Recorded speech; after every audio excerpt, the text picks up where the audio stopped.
The United States Supreme Court has recently made important decisions supporting some of US President Donald Trump's toughest immigration policies, specifically his plan for deporting many migrants. Now, this shows that court's general agreement with Trump's strict approach to immigration. But at the same point of time, the justices have also raised concern about how these policies are being carried out, making sure that migrants are treated fairly under the law. Since Trump returned to the power in January, the Supreme Court has had to step in several times just to decide on urgent legal fights related to his immigration crackdown.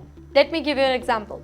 The court allowed the Trump administration to end special legal protection that had been given to hundreds of thousands of migrants by the previous Biden administration.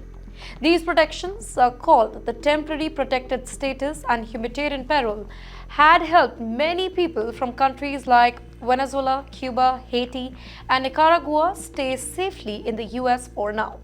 Recently, the court lifted a judge's order that had stopped the government from taking away these special legal status from more than 500,000 migrants from those particular countries. Now, this means that the administration can move forward with the deportations, at least for now, while lower courts continue to work on related legal situations. However, the Supreme Court has also made it clear that the government must follow the US Constitution's rule to treat migrants fairly. The Constitution guarantees due process, which means that people must get notice and a fair chance to defend themselves before they are deported. For example, the court criticized the government for giving some migrants only about 24-hour notice before deportation without telling them how to fight it. The court said that this is not enough time or the information for a fair process. One case involved the government trying to deport Venezuelan migrants by using an old law called the Alien Enemies Act, which was mainly used during the wartime. The government accused some migrants of being part of a dangerous gang, but many people, including lawyers and families, said that these accusations were actually wrong. The court has stopped the government twice from using this law to deport these migrants quickly without proper legal protection. The court is still deciding if the government can actually use this law for such deportations or not. The Supreme Court also ordered the government to help a migrant named Kilmar, who was wrongly deported back to El Salvador. The government hadn't brought him back to the US yet, which some people say that ignores the court's order. This case is important because it shows the risks that migrants face when mistakes happen during deportation. Experts say that Supreme Court is trying to balance the government's power to enforce immigration law with the right of migrants. The court tends to respect the president's authority to deport non-citizens, but also protect basic legal rights to prevent extreme or illegal actions.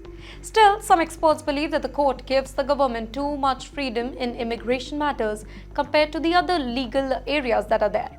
Many migrants who lost their temporary protected status could face even hard situation.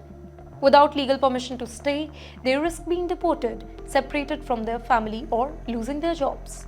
Now, for some, returning to their home countries could even be dangerous.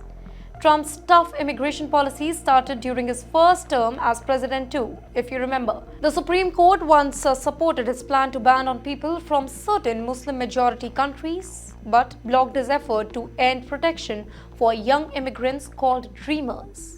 Now, several big immigration cases are still waiting for the decision. One important case deals with Trump's plan to limit birthright citizenship, which is rule that almost all the babies born in the United States become citizens automatically. Another case looks at the government's practice of sending migrants to third countries that are not their home countries, including places with serious danger. Well, a judge recently ruled that migrants being sent to these third countries must be told in advance and given a chance to explain why they might face harm if they are sent there.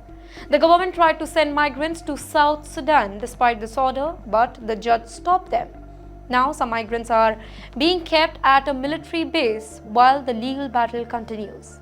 Legal experts think that the Supreme Court will likely protect migrants' rights in this dispute, making sure that they get a fair chance before being sent away.